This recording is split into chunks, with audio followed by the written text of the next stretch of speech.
स्वर्ग वास्तविक है, लेकिन नर्क भी वास्तविक है। आइए हमारे साथ चलिए वसुला राइडन की उस अनोखी जिंदगी में जहां दिव्य लोक से साक्षात्कार हकीकत बन जाते हैं। अध्याय 16 संकरा रास्ता। जब आप शांति के लिए कार्य करते हैं तो आपको उत्पीड़न सहना पड़ता है। मैं कट्टर नहीं हूँ, फिर भी मुझे कट्टर होने का आरोप लगाया गया। मैं झूठी नहीं हूँ, फिर भी मुझे यह दिखावा करने का आरोप लगा कि मैं ईश्वर की आवाज सुनती हूँ। मेरी समझदारी अभी भी बरकरार है, यदि मैं ऐसा कह सकती हूँ। फिर भी मुझे पागल समझा गया। मैं उस ऑर्थोडॉक्स कलीसिया को कमजोर करने का इरादा नहीं रखती जिसमें मैं हूँ। फिर भी एक ऑर्थोडॉक्स साधु ने मुझ पर आरोप लगाया कि मैं पॉप द्वारा भुगतान किया गया ट्रोजन हॉर्स हूँ, जो गरीब ऑर्थोडॉक्स को रोमन कैथोलिक बनाने के लिए भेजी गई हूँ। लोगों ने लेख लिखे कि मेरी कलीसिया को मुझे निकाला जाना चाहिए। कुछ ने तो यह झूठी अफवाह भी फैलाई कि मुझे पहले ही कलीसिया से निष्कासित किया जा चुका है। हालांकि आज भी उनमें से कुछ बिना निष्पक्ष निर्णय के इसे करने की योजना बना रहे हैं। मुझे 3 अलग अलग देशों से मृत्यु की धमकियां भी मिल चुकी है। प्रभु हमें याद दिलाते हैं कि शाश्वत जीवन तक पहुंचने वाला मार्ग संकरा है और परीक्षाओं से भरा है। एक दिन मैं सच में थकी और कमजोर महसूस कर रही थी, क्योंकि सारे संकट एक साथ मुझ पर पड़े हुए थे। मैं जानती थी कि यीशु के हाथ में अनंत शक्ति है और वे सब कुछ ठीक कर सकते हैं। तो मैंने कई लोगों की तरह उनसे शिकायत की। उन्होंने उत्तर दिया, कृपा बिना पीड़ा के नहीं आती। ओह, मैं अपने सबसे प्रिय और सबसे स्नेही मित्रों के लिए क्या क्या नहीं करूंगा। मैंने कहा, फिर मुझे सेंट टेरेसा ऑफ अविला के शब्द कहने दे। अचरज नहीं कि आपके इतने कम मित्र हैं। यीशु बिना विचलित हुए बोले, सभी मनुष्य कमजोर है, फिर भी मैं तुम्हारे टिप्पणी का उत्तर दूंगा और कहूंगा, यदि तुम्हारी आत्मा जानती कि मैं तुम्हारे लिए क्या कर रहा हूँ और क्या दे रहा हूँ, तो तुम खुद मुझसे और अधिक परीक्षा, पीड़ा और क्रूस मांगती। मैं उन लोगों को अनुशासित करता हूँ जिन्हें मैं प्यार करता हूँ, इसलिए जो मुझे उचित लगता है उसमें आपत्ति मत करो। एक और अवसर पर उन्होंने कहा, मैं प्रभु तुम्हें वह मार्ग दिखा रहा हूँ जो मैंने अपने संताप के लिए उठाया। चूंकि तुम मेरी सेवा कर रहे हो, तुम्हें मुझे पालन करना होगा। क्या तुम चाहते हो कि मैं कहूँ, मेरे पद चिन्हों का अनुसरण करो, पर मेरे रक्त सिक्त पद चिन्हों का नहीं? ऐसा नहीं हो सकता। जो भी मेरी सेवा करेगा वह मेरे रक्त सिक्त पद चिन्हों का अनुसरण करेगा। 1 मई 1992 को ईश्वर ने मुझ पर यह प्रकट किया कि जन्म लेते समय मेरे नेत्रपट 3 दिनों तक क्यों चिपके रहे थे। उन्होंने कहा कि मेरे गर्भ में ही प्रारंभ से एक रहस्यमय रीति में उन्होंने मेरी आत्मा के साथ एक आध्यात्मिक वाचा बांधी थी, ताकि जीवन की प्रथम घड़ी से ही मुझे त्याग और उपवास अर्पित करना पड़े। यह अभाव उसी प्रकार का था जिसे स्वयं ईश्वर ने चुना था। जन्म के समय दिन के प्रकाश को न देख पाने का संयम। उसी समय से ईश्वर मुझे एक अत्यंत कठिन मार्ग का सामना करने के लिए तैयार कर रहे थे। एक ऐसा मिशन जो मेरी क्षमता से परे था, साक्षी होने का मिशन। एक बहरी और अविश्वासी दुनिया के बीच भेजे जाने का मिशन। संपूर्ण सृष्टि के समक्ष उनकी दी हुई वाणी की घोषणा करने का, निर्धनों और दरिद्रों को सांत्वना प्रदान करने का, उन्हें आशा देने का और यह आग्रह करने का कि सभी जातियों और सभी मत पंथ एक दूसरे के साथ शांति स्थापित करे और उनके पवित्र उपदेशों और आज्ञाओं का पालन करे। और यह भी कि मेरी दुर्बलता के द्वारा वे उन लोगों को एकत्रित करेंगे जो मिटने की कगार पर होंगे। वह मुझे आक्रमणकारियों के आतंक से निर्भय बनाएंगे, जिनसे उनका आशय दुष्ट आत्माओं से था। प्रभु ने यह भी जोड़ा कि वे मेरे द्वारा पलायन करने वालों का पीछा करेंगे और उन्हें ढूंढ निकालेंगे। फिर यह कि मुझ में मेरे त्याग, प्रार्थनाओं और कष्टों के द्वारा वे कलीसिया को मेल मिलाप के लिए लाएंगे और विविधता में एकता प्रदान करेंगे। ईश्वर ने सामर्थ्य के साथ घोषणा की कि चूंकि वे अपने शत्रु की योजनाओं में हस्तक्षेप करने ही वाले थे, इसलिए आरंभ से ही उन्हें मेरी आत्मा की अनुमति प्राप्त करनी थी और मुझे दृढ़ बनाना था। और अब यहाँ उनके अपने ही वचन हैं। मैं यहोवा तुम्हारा अनंत पिता उस दिन से तुम्हें अनंत प्रेम से प्रेम करता आया हूँ, जिस दिन मैंने तुम्हें रचा और तुम्हें अपने हाथों में थामा। मैं उस दिन को कभी न भूलूंगा कि तुम कितनी छोटी थी। मैंने कहा, मैं इस छोटी और कोमल कन्या के द्वारा अनेक आत्माओं से आक्रमणकारी को दूर भगा दूंगा। तब तुम और मैंने एक वाचा की कि तुम शांति के लिए कार्य करोगी, मेरे प्रेम की घोषणा करोगी, ताकि उसका नाद पृथ्वी के छोर तक गूंज उठे। और तुम्हारी दुर्बलता के द्वारा मैं उन लोगों को एकत्र करूंगा जो विनाश के कगार पर होंगे। मैं तुम्हें आक्रमण और आक्रमणकारियों की धमकियों से निर्भय बनाऊंगा और तुम्हारे द्वारा मैं पलायन करने वालों का पीछा कर उन्हें ढूंढ निकालूंगा। फिर तुम्हारे ही भीतर मैं तुम्हारी पीढ़ी को मेल मिलाप और एकता की ओर ले आऊंगा। चूंकि मैं अपने शत्रु की योजनाओं में पहले ही हस्तक्षेप करने वाला था, इसलिए मुझे प्रारंभ से ही तुम्हारी आत्मा को अपने साथ सम्मति में लाना और तुम्हें दृढ़ करना आवश्यक था। मैंने कहा, अपने आप को प्रारंभ से ही पवित्र कर और अपने जन्म से ही उपवास कर। यही मेरी इच्छा है। मैं तुम्हें जन्म के समय प्रकाश नहीं दूंगा। 3 दिनों और 3 रातों तक तुम अंधकार में रहोगी। इसी प्रकार तुम उपवास करोगी। हमारे त्याग और क्लेशों से प्रभु हमारे लिए, दूसरों के लिए और कलीसिया के लिए महान उपलब्धियां सिद्ध करते हैं। इस प्रकार ये संदेश संसार भर में फैलते रहे हैं और अपनी विजय प्राप्त करते रहे हैं। अनेक आत्माएं रूपांतरित हुई और नए प्रेरित बनकर इस आध्यात्मिक युद्ध में सम्मिलित हुए। प्रेरितों ने ईश्वर से अपार आशीषें और असाधारण वरदान प्राप्त किए हैं। वे एक दिव्य योजना का अंग बन गए हैं, जिससे प्रत्येक जन तक, यहाँ तक कि सबसे अधिक पापियों तक भी शांति, प्रेम और पवित्रता पहुंचाई जा सके, ताकि कलीसिया पुनर्जीवित हो और उसमें वह सामर्थ्य हो जो उस पर आक्रमण करने वाली बुराई को परास्त कर सके। प्रभु ने आदेश दिया, मेरे भवन की सेवा कर, ताकि वह अपनी शक्ति पुनः प्राप्त कर ले, और यह स्मरण दिला कि मेरी उपस्थिति किसी भी अंधकार को आलोकित कर देती है। मेरे भवन की सेवा कर और मेरे नाम में बोल, ताकि मैं अपने अतीन्द्रिय प्रेम में इस पीढ़ी पर निरंतर अपनी आशीषें उड़ेलता रहूं। हमें यह सीखना चाहिए कि बलिदानी प्रेम ईश्वर की दृष्टि में महत्व रखता है और परमेश्वर की आत्मा के प्रति निष्ठा का अर्थ है अपनी इच्छा को त्यागना, अपने आप को मारना और अपने जीवन में ईश्वर को पहले स्थान देना। ईश्वर हमारे जीवन में एक अतिरिक्त नहीं है, बल्कि हमारे लिए एक वरदान है। मुझे स्वयं इस पाठ को सीखना पड़ा। मुझे ईश्वर के आदेशों का पालन करना पड़ा, उन पर भरोसा करना पड़ा और विश्वास करना पड़ा कि वे अपनी बुद्धि, अपने सामर्थ्य और प्रेम की कोमलता के सभी आवश्यक संसाधन प्रदान करेंगे। एकता मेरा मिशन है।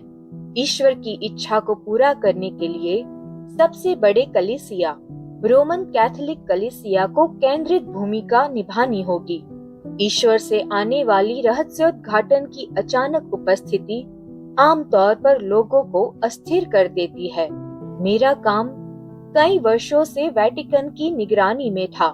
उन्होंने एक नोटिफिकेशन जारी किया जिसमें संदेशों पर प्रश्न उठाए गए, लेकिन मैंने अभी तक उनसे सीधे संपर्क नहीं किया था।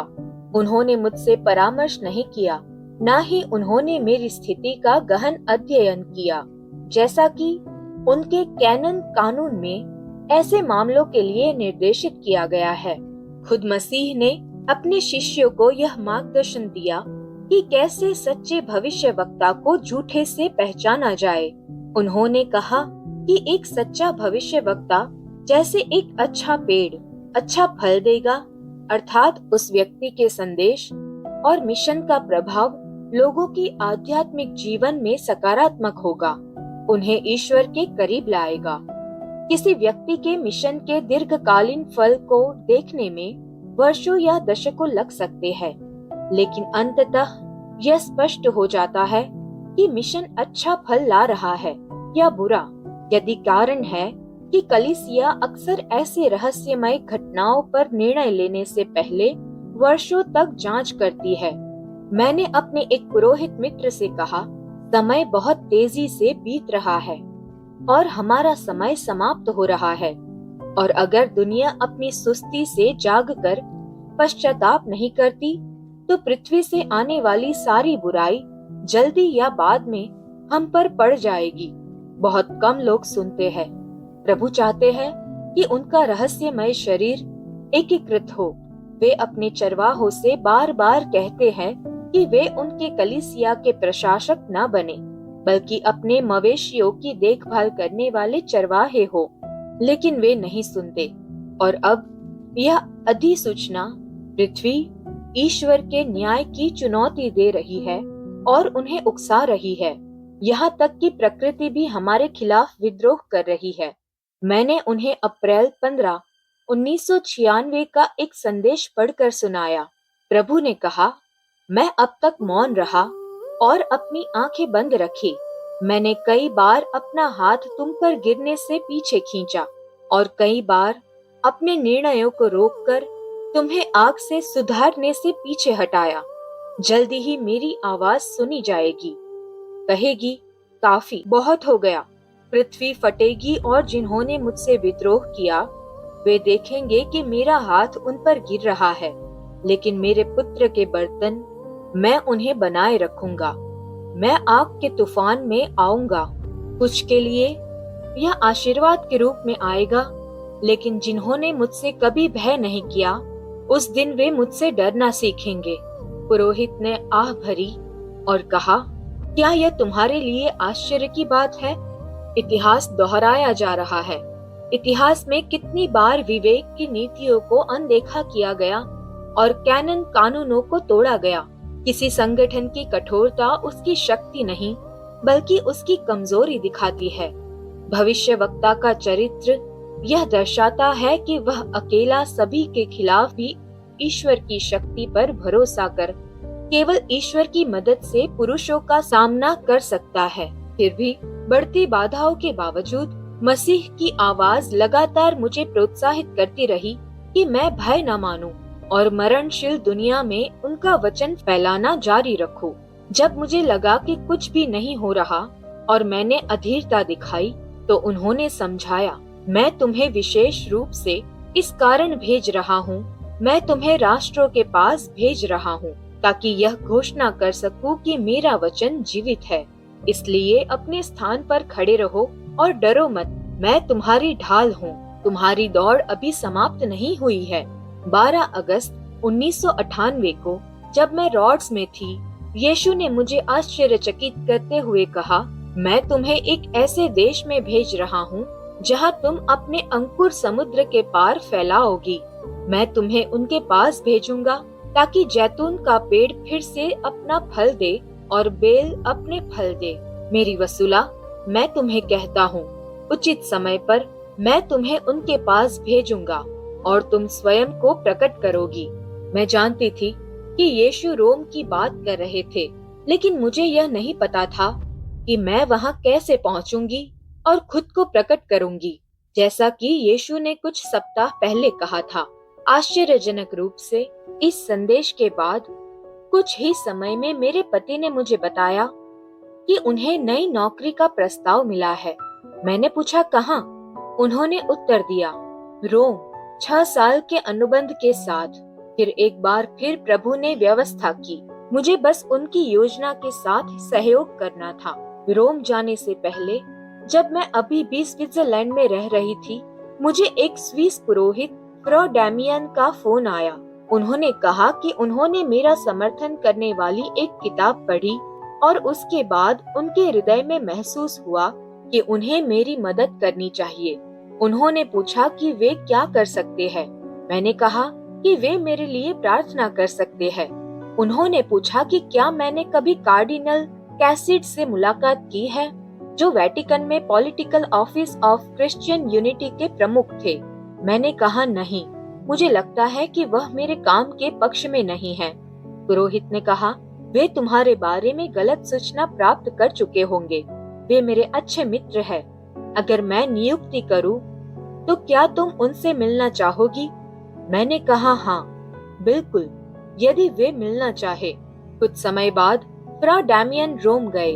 लौटकर उन्होंने बताया कि कार्डिनल कैसिडी चाहते हैं कि मैं पहले उनके कार्यालय में काम करने वाले मॉन्सिग्नर फोर्टिनो से मिलूं, और उन्होंने उनका फोन नंबर दिया। गर्मियों के समय जब मैं छुट्टी के लिए रॉड्स जा रही थी, मुझे अपने पर्स में कुछ अजीब महसूस हुआ। जब मैंने हाथ निकाला तो वह एक पतली लाल मिट्टी जैसी रेत से ढका हुआ था। मुझे अपने पर्स में हजारों छोटे काले मृत मकड़ियों और कुछ लाल कोकुन दिखाई दिए, जिनमें से एक बड़ा था, शायद माँ। मैंने तुरंत समझ लिया कि यह शैतानी प्रकटीकरण था। मेरा पर्स स्विट्जरलैंड छोड़ने के बाद से मेरे हाथ से नहीं गया था, और मुझे पूरा विश्वास था कि कोई भी हाथ यह सब नहीं डाल सकता था। मैंने शैतानी काले जादू टोना का संदेह किया, क्योंकि यह अचानक बिना किसी कारण के प्रकट हुआ था।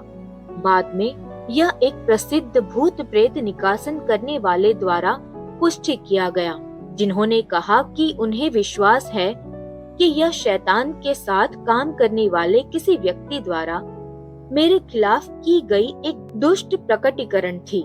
जिन्होंने यह देखा, वे मेरे मित्र काफी परेशान थे। मैंने पर्स पर प्रार्थना की, यीशु की शक्ति के माध्यम से शैतान को नकारा, और फिर सभी कोकून, धूल और मकड़ियों को कचरे में फेंक दिया। मैंने वह हैंडबैग फिर कभी इस्तेमाल नहीं किया, और 1 महीने बाद देखा कि यह काला चमड़े का हैंडबैग हरा पड़ गया और पुराना दिखने लगा। मैं समझ सकती थी कि वेटिकन के दरवाजे मेरे लिए खुलने पर शैतान बहुत नाखुश था, और वहाँ जो भी गलतफहमियां थी वे जल्द ही स्पष्ट हो सकती थी। अगले दिन मैंने रोम में मॉन्सिग्नर फोर्टिनो से बात करने के लिए वेटिकन को कॉल किया। मैं सोच रही थी कि हमारी बातचीत कैसी होगी। मॉन्सिग्नर फोर्टिनो ने खुद फोन उठाया, और मेरे परिचय के बाद मैंने कहा कि मुझे उनसे बात करने के लिए कहा गया है। मुझे आश्चर्य हुआ, हालांकि वह इटालो अल्बानियत थे। उन्होंने मुझसे ग्रीक में बात की। वह बहुत मैत्रीपूर्ण थे। हमने रोम में मिलने की तारीख तय की। मुझे लगा कि जैसे मसीह मेरी कठिन राह को आसान बना रहे हैं। ईश्वर का अपना समय और अपनी योजना होती है। रोम जाने के 1 हफ्ते के भीतर मैं खुद को वेटिकन में मॉन्सिग्नर फोर्टिनो के कार्यालय के बाहर पार्क किया हुआ पाया। उनका कार्यालय एक बहुत पुराने भवन में था, जो वेटिकन की स्थापत्य शैली का प्रतीक था, और सेंट पीटर की महान बसिलिका से कुछ ही मीटर दूर था। मैंने दरबान को अपना अपॉइंटमेंट बताया। उन्होंने मुझे एक पुराने लकड़ी के लिफ्ट में भेजा, जो चरमराते हुए दूसरी मंजिल तक गई, जहां मैंने यूनिटी ऑफिस स्वीड की घंटी बजाई।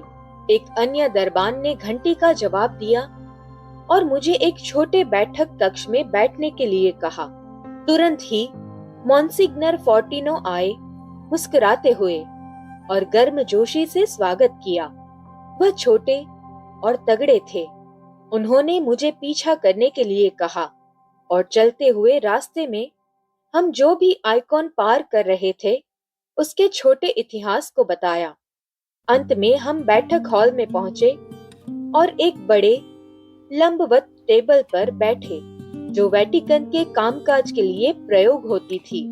मॉन्सिग्नर फोर्टिनो को बहुत नम्र और अच्छे व्यक्ति के रूप में जाना जाता था, जो आसानी से पहुंच योग्य और मैत्रीपूर्ण थे। उनके पहले शब्दों में हास्य था। तुम्हारा नाम वेटिकन में काफी चर्चा में है। मैंने कहा, ओ अच्छा, हो सकता है कि मैं असभ्य लगी, लेकिन मैं खुश थी क्योंकि यही जगह थी जहां प्रभु मुझे चाहते थे और किसी तरह उनकी कृपा से यह संभव हो गया।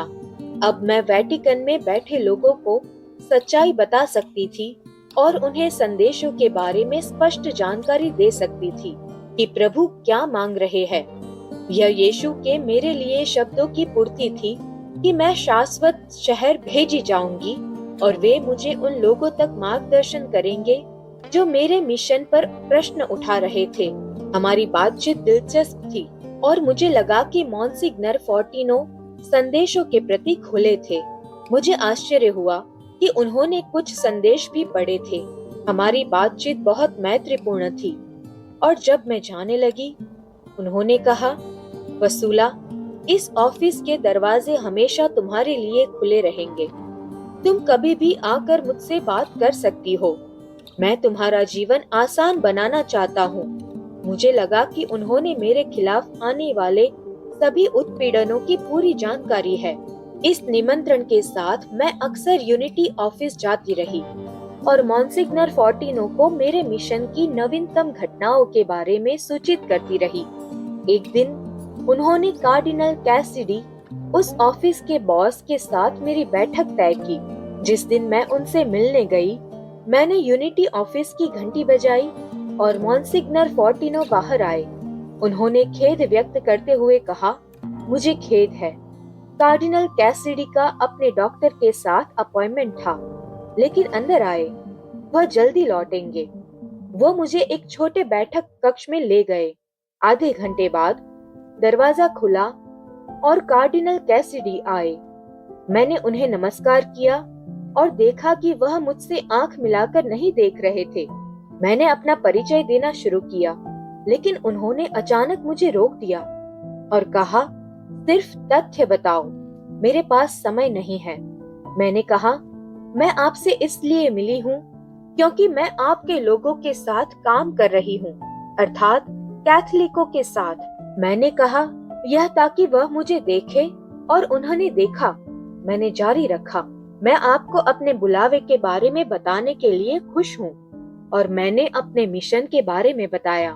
मैंने इकट्ठे पूजा और विभिन्न कलीसिया संप्रदायों के पादरी आपसी क्षमा मांगने और एक ही वेदी के चारों ओर प्रार्थना करने के बारे में बताया। अचानक उन्होंने गुस्से में कहा, इन प्रकार के प्रदर्शन से आप हमारी एकता में प्रगति को नुकसान पहुंचा रही है। मैं चौंक गई। मैंने अपनी आवाज उठाई और कहा, एकता का आपका उद्देश्य क्या है? क्या यह मेल मिलाप और एक ही वेदी के चारों ओर साझा करना नहीं है? उन्होंने कहा, हाँ, लेकिन अभी नहीं, ऐसे नहीं। लेकिन मैंने जिद की, जब प्यार है तो एकता आसान है। उन्होंने खड़े होकर कहा, मुझे अब जाना होगा। मैं शांत रही और कहा, अगली बार जब आपके ऑफिस में एकता पर संवाद होगा, मैं वहां भी रहना चाहूंगी। यह निश्चित रूप से दूर की संभावना थी और मुझे पता था। उन्होंने कहा, मॉन्सिग्नर फोर्टिनो के साथ काम करो, वह तुम्हारे लिए अच्छा समर्थन है, और फिर कमरे से बाहर चले गए। मैं घर लौटकर उन्हें एक पत्र लिखा जिसमें मैंने संदेशों के एक पैराग्राफ को जोड़ा जिसमें मसीह ने कलीसिया में एकता की मांग की थी। मैंने कार्डिनल से कहा कि मुझे उनके व्यवहार से बहुत निराशा हुई। इस बीच मॉन्सिग्नर फोर्टिनो जानने के लिए बेसब्री से प्रतीक्षा कर रहे थे कि क्या हुआ, और उन्होंने मुझे कॉल किया। जब मैंने बैठक की कहानी सुनाई तो वह काफी निराश थे और बोले, यह स्पष्ट है कि वह नकारात्मक रिपोर्टों से प्रभावित हुए हैं। चिंता मत करो, मैं उनसे बात करूंगा। 1 हफ्ते बाद मॉन्सिग्नर फोर्टिनो ने मुझे वापस कॉल किया और कहा, वसुला, अब सब स्पष्ट है। कार्डिनल कैसिडी तुम्हें कभी भी मिलने के लिए इंतजार कर रहे हैं। थोड़े समय बाद एक ग्रीक ऑर्थोडॉक्स आर्चीमंड्राइट रोम में मुझसे मिलने आए और कार्डिनल कैसिडी से मिलना चाहते थे। मैंने यूनिटी ऑफिस को कॉल किया और उन्हें वहां ले जाने का इंतजाम किया। जब मैंने कार्डिनल को इस बार देखा तो वह पूरी तरह प्रिय लग रहे थे। मैं इससे बेहतर शब्द नहीं सोच सकती। इस बार उन्होंने मेरे प्रति एक नई राय बनाई थी। उन्होंने मुझे बैठक में शामिल होने के लिए आमंत्रित किया, लेकिन मैंने इनकार कर दिया, यह कहते हुए कि यह मेरे लिए बैठक नहीं है, और मैं दूसरे कमरे में प्रतीक्षा करने चली गई। बाद में उन्होंने एक तस्वीर ली और मैंने जानबूझकर तस्वीर में खुद को बाहर रखा ताकि कार्डिनल यह न सोचे कि मैं उनके साथ तस्वीर का इस्तेमाल अपनी प्रचार प्रसार के लिए करना चाहती हूँ। जब हम वहाँ से निकले तो सभी का मनोबल अच्छा था। मैं कार्डिनल कैसिडी के साथ इस नए संबंध से खुश थी। मेरे विचार उन दिनों बांग्लादेश में लौट गए जब मेरे फरिश्ते ने मुझे पहली बार बुलाया था और मैंने यह देखा कि तब से अब तक चीजें कैसे विकसित हुई। यह एक कठिन संकीर्ण मार्ग था, लेकिन मुझे डर नहीं लगा क्योंकि मेरे पास हाथ पकड़कर यीशु थे। उस संकीर्ण मार्ग पर चलते हुए प्रभु ने कई विजय प्राप्त की, कई दिलों और आत्माओं का परिवर्तित होना।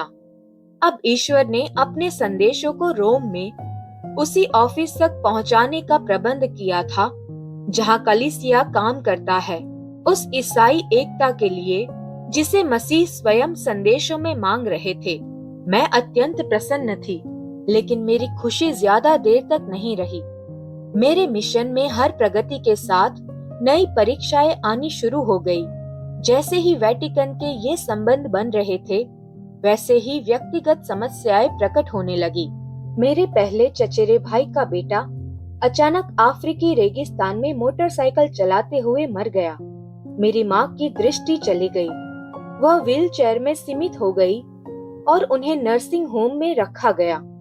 उस समय से मैं महीने में एक बार रोम से स्विट्जरलैंड जाती थी ताकि उनके साथ समय बिताऊं और उनके दुख में उन्हें आनंद दे सकूं। इसी समय मेरी बड़ी बहन और उनके पति दोनों कैंसर से बहुत बीमार हो गए। डॉक्टरों को मेरी बहन का ऑपरेशन करना पड़ा और उनका पेट निकालना पड़ा। फिर उन्होंने कीमियोथेरेपी उपचार करवाया और उनकी स्वास्थ्य धीरे धीरे कमजोर होने लगी और 4 साल बाद मेरी बहन और उनके पति 3 दिनों के भीतर एक दूसरे के बाद मर गए। यह देखना बेहद दुखद था कि वे इस तरह पीड़ित हुए और मेरी माँ की बीमारी के कारण हमने उन्हें उनकी मृत्यु की सूचना नहीं दी, क्योंकि हमें पता था कि इससे उन्हें और भी अधिक दुख होगा। इसी अवधि में मेरा सबसे बड़ा बेटा जान बुखार से पीड़ित हो गया। शादी के केवल 2 दिन बाद उसे हजकिंस रोग का निदान हुआ। उसे भी कीमियोथेरेपी करवानी पड़ी। यह इतना दर्दनाक था कि वह बच्चे की तरह रोने लगा और उसे शांति देने वाली गोलियां देनी पड़ी। एक दिन जब वह वास्तव में उदास था, उसने मुझे आंसुओं के साथ कॉल किया और निराशा में कहा, मैं आपका बेटा हूँ। जब आप ईश्वर के लिए इतना मेहनत कर रही है, तो यह कैसे संभव है कि ईश्वर मुझे यह सब होने दे? मेरे अंदर दुख था, लेकिन मैं कर सकती थी केवल ईश्वर में विश्वास करना। इसलिए दिन प्रतिदिन मैं जॉन के लिए प्रार्थना करती रही और सोचती रही कि अगला क्या होगा। क्या प्रभु उसे मुझसे छीन लेंगे? क्या मुझे वह क्रॉस स्वीकार करने के लिए कहा जाएगा? प्रभु ने मुझे इसका उत्तर तक नहीं बताया, जब तक कि एक दिन मैं जॉन के साथ फोन पर थी और मैंने माँ के लिए सबसे अद्भुत शब्द सुने। प्रभु ने मुझे फुसफुसाया, तुम्हारा बेटा फिर ठीक हो जाएगा। मैं अत्यंत प्रसन्न हुई और महसूस किया जैसे मरियम ने महसूस किया होगा जब उन्होंने जाना कि उनका बेटा यीशु फिर जीवित होगा। प्रभु ने अपना वचन निभाया और मेरा बेटा स्वस्थ हो गया। लेकिन कुछ ही महीनों बाद मेरी छोटी बहन हेलन, जो स्विट्जरलैंड में रहती थी, ने मुझे फोन किया और कहा, माँ ना तो खा रही है, ना तो पी रही है। हो सकता है कि वह मर रही हो। मैंने तुरंत रोम से स्विट्जरलैंड जाने का निर्णय लिया। जब मैं पहुंची, मेरी माँ दुबली पतली थी और उनकी आंखें बंद थी। मैंने उनसे बात की, लेकिन उन्होंने मुझे नहीं पहचाना और उत्तर नहीं दिया। वह पूरी तरह से मेरी बहन और मुझसे अलग हो गई थी। कुछ दिनों बाद मुझे भारत के लिए मिशन यात्रा पर जाना था, जो महीनों पहले तय की गई थी। जब मुझे अपनी माँ के कमरे से निकलना पड़ा, यह मेरे जीवन का सबसे दर्दनाक और दुखद क्षण था। भारी मन के साथ मैंने उन्हें देखा और यह न जानते हुए कि क्या मैं उन्हें फिर देख पाऊंगी, धीरे धीरे हॉल की ओर चली गई। मेरा दिल इतना भारी था कि यद्यपि आंसू नहीं आए, मेरा पूरा शरीर दर्द में था। मैं और कुछ नहीं देख सकती थी। मैंने यह ध्यान केंद्रित करने की कोशिश की कि वह जल्द ही प्रभु के पास होगी, लेकिन मैं केवल उस दर्द को महसूस कर रही थी कि मैं उस व्यक्ति से अलग हो रही हूँ, जिसने मुझे इस दुनिया में लाया, जिसने मुझे पाला, सुरक्षित रखा और मेरे पूरे जीवन में मेरे लिए प्रार्थना की। जैसे ही मैं विमान से रोम और फिर भारत लौटी, मैंने सोचा कि मेरा जीवन कितनी तेजी से बदल गया है। उन दिनों से जब मैं निसंकोच थी, प्रभु ने मुझे इतना कुछ दिया, लेकिन स्वर्ग की संकीर्ण राह बड़े बलिदानों की मांग करती थी। 4 दिन बाद मेरी बहन ने भारत से मुझे फोन किया कि हमारी माँ का देहांत हो गया। माँ की मृत्यु के केवल 1 साल बाद मेरा भाई अचानक मर गया। मैंने सोचना शुरू किया कि क्या मेरे परिवार में कोई जीवित बचेगा।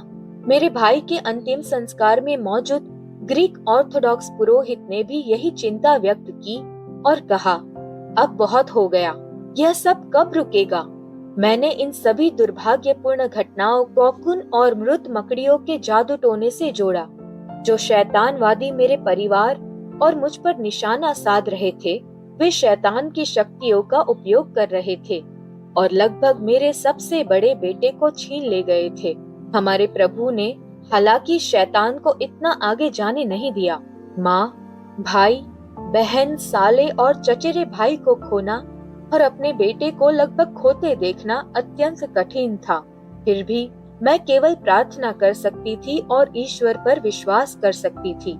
मैं ईश्वर या उस मिशन से पीछे नहीं हट सकती थी जो उन्होंने मुझे दिया था।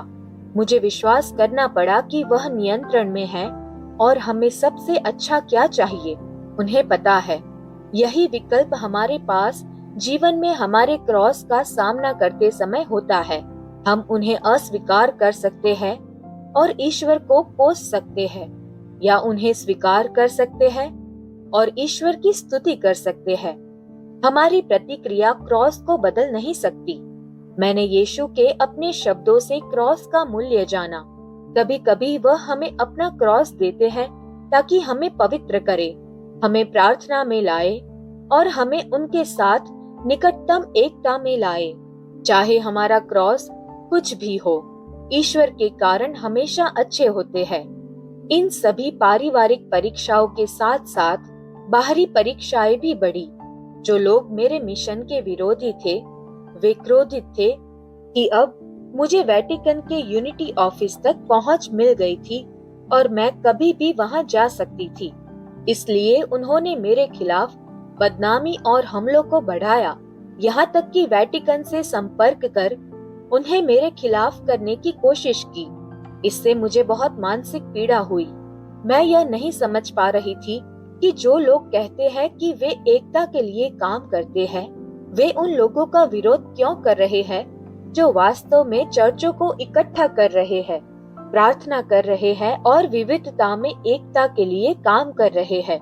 वे अपने हृदय में यह द्वेष क्यों रखते हैं?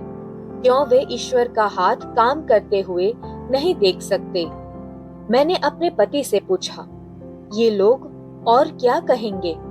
फिर मुझे पिता के शब्द याद आए जब उन्होंने कहा था कि वे मुझे शिकार की तरह तंग करेंगे और जो मुझे नष्ट करेगा उसके लिए इसे उच्च इनाम माना जाएगा। लेकिन प्रभु हम सभी को याद दिलाते हैं, जो कोई भी मुझसे जुड़ा है, मुझ में बनाया गया है और मुझसे बुना गया है, उसकी पहचान यह है कि उसका हृदय भी मेरे क्रॉस के साथ जुड़ा है, उसके सारे भार के साथ। जो कोई भी यह मानता है कि वह मुझसे है, उसे समझना चाहिए कि वह मेरे क्रूस से भी है। वेटिकन में मेरी ओर विरोध की आवाजें उठ रही थी। बावजूद इसके कार्डिनल जोसेफ रैंटजिंगर, जो उस समय वेटिकन के धर्म के सिद्धांतों के संघ के प्रमुख थे और जो बाद में 2005 में पॉप बेनेडिक्ट, वेटिकन में मेरी और विरोध की आवाजें उठ रही थी। बावजूद इसके कार्डिनल जोसेफ रैंटजिंगर, जो उस समय वेटिकन के धर्म के सिद्धांतों के संघ के प्रमुख थे, ने मेरे साथ संवाद खोलने का निर्णय लिया। उन्होंने मुझसे कहा कि मैं उन 5 प्रश्नों के उत्तर लिखूं, ताकि वेटिकन की मूल सूचना में उठाए गए मुद्दों पर स्पष्टता प्राप्त हो सके, जिसमें मेरे कार्य के बारे में चिंता जताई गई थी। मेरी आशा थी कि इन उत्तरों को देने के बाद वेटिकन अपनी सूचना को संशोधित कर सकता है या उसे पूरी तरह से रद्द कर सकता है। जब मैंने कार्डिनल के 5 प्रश्नों का उत्तर लिखा, तो मुझे बताया गया कि वह प्रसन्न हुए। जब जांच के बारे में पूछा गया, तो उन्होंने उत्तर दिया, टुटोए पॉजिटिवो, अर्थात सब कुछ सकारात्मक है। इस अच्छी खबर के साथ मैंने कार्डिनल रैंटजिंगर के साथ निजी दर्शनी का अनुरोध किया, जिन्होंने पहले कहा था कि वह केवल तभी मुझसे मिलेंगे जब सूचना में उठाए गए प्रश्नों का संतोषजनक उत्तर दिया जाएगा। चूंकि यह अब पूरा हो गया था, मुझे उनसे मिलने की अनुमति मिली। 22 नवंबर 2004 को जब मैं पहुंची, उन्होंने मुझे एक बहुत ही प्रतिष्ठित बैठक कक्ष में ले जाकर फ्रेंच में कहा, फाइनलमेंट, अर्थात अंततः। ये मेरे लिए बहुत मायने रखता था और मैंने प्रभु की स्तुति की, सोचते हुए यह सब जो हो रहा है यीशु मसीह की शक्ति और अधिकार को दर्शाता है। मैंने कभी कल्पना भी नहीं की थी कि एक दिन ईश्वर मुझे वेटिकन के दिल में मार्गदर्शन करेंगे और मैं भविष्य के पॉप से कलीसिया से संबंधित मामलों पर बात करूंगी। कार्डिनल रैंटजिंगर और मैंने बातचीत की। उनकी सरलता और विनम्रता ने मुझे प्रभावित किया। हमारी बैठक के दौरान उन्होंने 2 बार कहा, कलीसिया कभी कभी गलतियां करती है, लेकिन हम ईश्वर से क्षमा मांगते हैं। मैंने उन्हें पुस्तक ट्रू लाइफ इन गॉड दी, जिसमें संदेश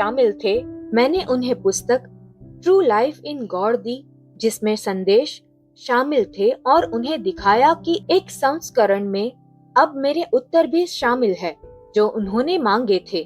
उन्होंने कहा, अच्छा, हर कोई इस संवाद को पढ़े ताकि वह सत्य को उसके प्रकाश में देख सके। इस बैठक के परिणाम स्वरूप मेरे कई विरोधी कुछ समय के लिए चुप हो गए और उनका प्रभाव कम हुआ। फिर भी किसी ने अपनी गलती नहीं मानी और न ही इस सकारात्मक परिणाम पर प्रसन्नता जताई। इसके विपरीत उन्हें यह कहते सुना गया, यह धर्म त्यागी है, अर्थात वेटिकन ने धर्म त्याग किया है। पहले वही लोग जोर से कहते थे। रोम ने बात की और हर कोई डर के साथ सुनता था। जैसे उन्हें कहा गया कि ईश्वर ने कहा। अब जब यह उनके अनुकूल नहीं था, वे कहते हैं, रोम ने धर्म त्याग किया। हालांकि दुनिया भर में हजारों लोग जिन्होंने संदेशों पर विश्वास किया, इंक्लूडिंग कई पुरोहित, रोम के विवेक और दृष्टिकोण में परिवर्तन का जश्न मना रहे हैं।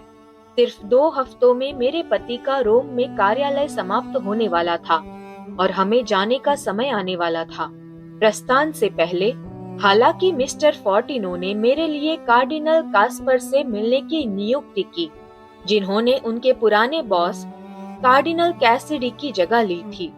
मैंने उन्हें बहुत हंसमुख व्यक्ति पाया। मुझे इसमें कोई संदेह नहीं था कि यह बैठक हमारे प्रभु द्वारा आयोजित की गई थी ताकि वे अपनी मांग पहुंचा सके कि चर्चों को ईस्टर की तारीखों को एक साथ मनाने के लिए मिलकर काम करना चाहिए। हजारों वर्षों से ईस्टर की तिथि ऑर्थोडॉक्स कलीसिया और रोमन कैथोलिक कलीसिया द्वारा अलग अलग मनाई जाती रही है। हालांकि कभी कभी ये तिथियां मिल जाती है। यीशु ने मुझे कई बार बताया कि यह असहमति कलीसिया की असंगति का लक्षण है और कलीसिया की शक्ति को विश्व में बहुत कमजोर कर रही है। मैंने यह संदेश कार्डिनल कास्पर को समझाया। मैंने उन्हें बताया कि यीशु ने वादा किया कि अगर कलीसिया एक तारीख पर ईस्टर मनाएंगे तो प्रभु बाकी करेंगे। वह हमारे सामर्थ्य से परे एकता बहाल करेंगे और यह पूरे विश्व में शांति लाएगा। प्रभु चाहते हैं कि आप कैथोलिक कलीसिया को ऑर्थोडॉक्स कलीसिया के साथ मिलकर ईस्टर मनाने के लिए लाए। मैंने कार्डिनल से कहा, चूंकि उनका कार्यालय चर्चों के बीच एकता बनाने के लिए जिम्मेदार था, वे इस संदेश को सुनने के लिए सबसे उपयुक्त व्यक्ति थे। उन्होंने उठकर मेरे द्वारा लाए गए पुनर्जीवित मसीह के आइकन को देखकर मुस्कुराया और कहा, लेकिन आपकी तारीख गलत है। मैंने उन्हें घूरते हुए अपनी ग्रीक ऑर्थोडॉक्स कलीसिया की ओर से कहा, लेकिन आपकी भी। वह मौन रहे और मैंने कहा, देखिए, आपकी कृपा तारीख इतनी महत्वपूर्ण नहीं है जितना कि हम इस त्योहार को मिलकर मनाए जैसा करना चाहिए।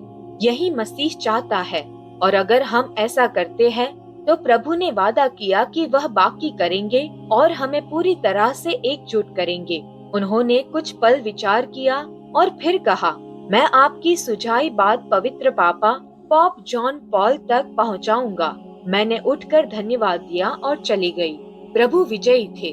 उन्होंने संदेशों को सही लोगों तक पहुंचाने का मार्ग खोल दिया था। 2005 में कार्डिनल रैंजिंगर और कार्डिनल कास्पर से मेरी बैठकों के थोड़े समय बाद पॉप जॉन पॉल का देहांत हो गया और कार्डिनल रैंजिंगर पॉप बने। ऐसा प्रतीत हुआ कि सब कुछ सही दिशा में बढ़ रहा है, लेकिन और भी परीक्षाएं सामने थी। जब कार्डिनल रैंजिंगर पॉप बेनेडिक्ट 16 बने, कार्डिनल विलियम लेवाडा धर्म के सिद्धांतों के संग CDF के प्रमुख बने।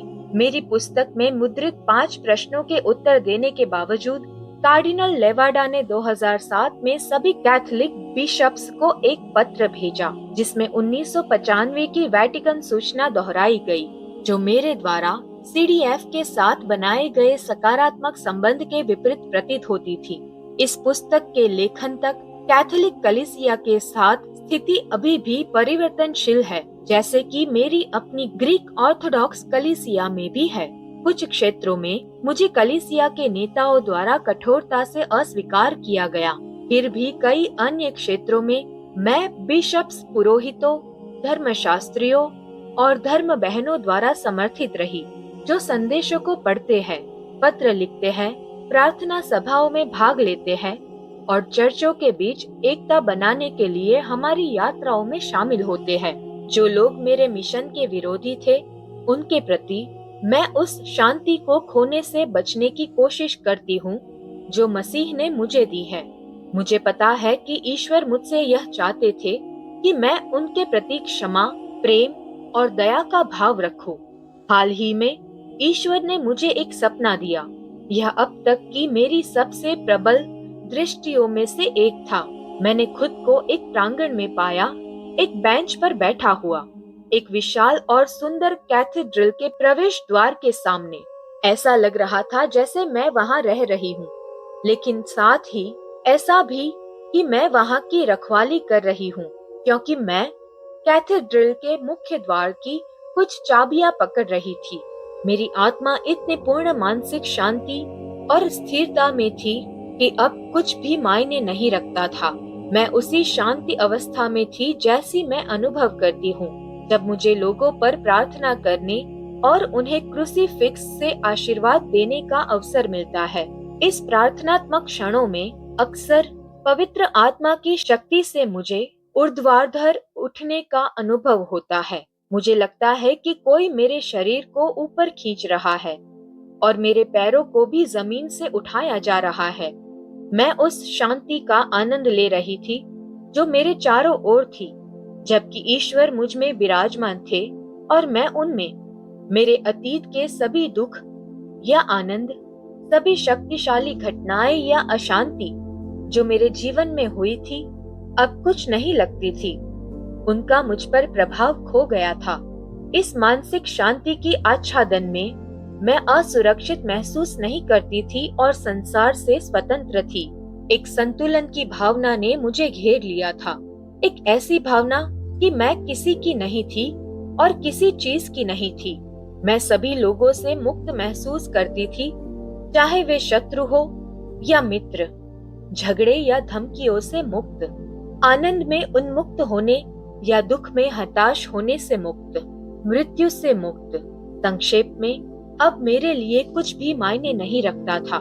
मुझे अब कुछ भी प्रभावित नहीं करता था, क्योंकि मैं ईश्वर की थी और ईश्वर मेरे। इस शांत अवस्था में, इस आत्मा में लिपटे हुए मैंने देखा कि 5 कार्डिनल कैथेड्रल की ओर तेजी से आ रहे थे, जिनमें से एक को मैं पहचानती थी, कार्डिनल जोसेफ रैंडजिंगर। अब उनके पवित्रता बेनेडिक्ट 16 पॉप एमेरिटस वे कैथेड्रल के द्वार तक पहुंचे और अंदर जाने का इरादा रखते थे। मैंने देखा कि कार्डिनल रैंडजिंगर ने चाबी से कैथेड्रल का द्वार खोलने की कोशिश की। वह फिट नहीं हुई। फिर उन्होंने एक के बाद एक अन्य चाबियां आजमाई, लेकिन कोई भी सही नहीं लगी। सभी 5 कार्डिनल परेशान लग रहे थे। मैं बिना कोई आवाज किए धीरे धीरे उनके पास चली गई, बिना उन्हें देखे। हालांकि मैं उनकी दृष्टियों को महसूस कर सकती थी। मुझे पता था कि वे सोच रहे होंगे कि मैं वहां क्या कर रही हूँ। मैंने अपनी चाबी में से एक को लॉक में डाला और बिना किसी कठिनाई के द्वार खोल दिया। इस दृष्टि से मुझे समझ आया कि कलीसिया के नेता मसीह के संदेश को नहीं सुन रहे हैं, जो उन्हें एकता की ओर ले जा सकता है। परस्पर प्रेम और विनम्रता की बहाली गायब है।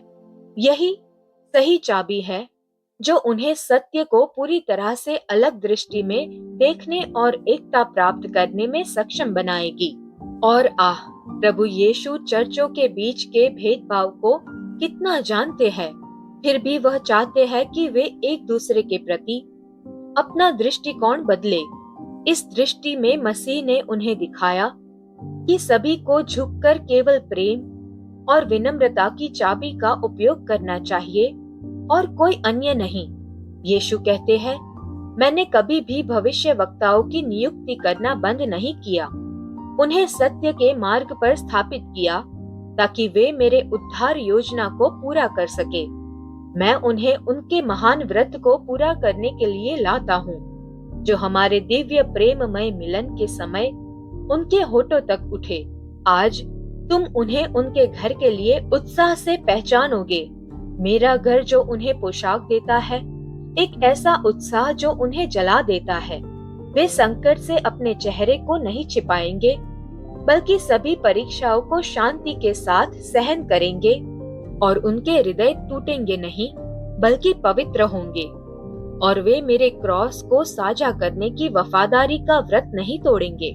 इसलिए यदि आप उनके घावों को देखें और उनसे पूछे, इन घावों को किसने बनाया, वे सभी कहेंगे, मैंने तुम्हारे प्रायश्चित के लिए अपनी पीठ दी। ये घाव मैंने अपने मालिक के मित्रों के घर में प्राप्त किए। मैंने उन्हें सत्य बताया, इसलिए उन्होंने मुझे शत्रु बना दिया और वैसा ही व्यवहार किया। पर यह मायने नहीं रखता और मैं अपने घावों पर ध्यान नहीं देती, क्योंकि मेरे लिए महत्वपूर्ण यह जानना है कि क्रॉस हमारे उद्धार का उपकरण क्या है। हमारे उद्धारकर्ता का क्रूस परमेश्वर के प्रति आज्ञाकारिता मनुष्यों की आज्ञाकारिता से पहले आती है, जैसा कि धर्म ग्रंथ कहते हैं। और इसलिए मैंने स्वर्गीय निर्देशों का पालन किया।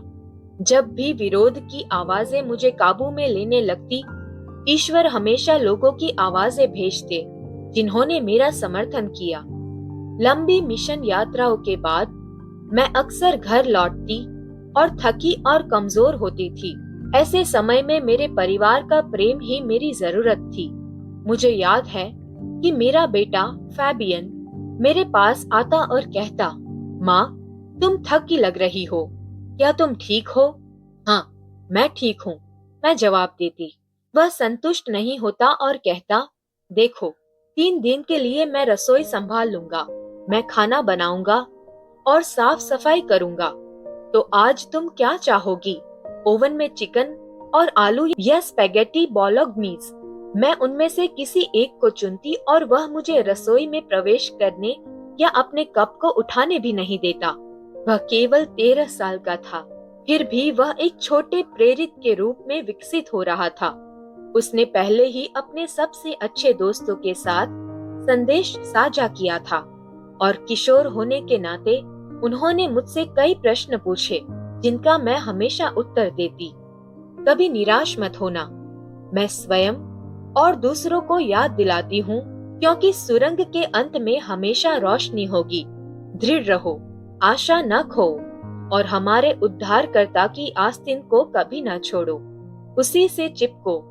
किसी के लिए भी जो विश्वास करता है, गुड फ्राइडे के बाद हमेशा ईस्टर आता है, हमेशा।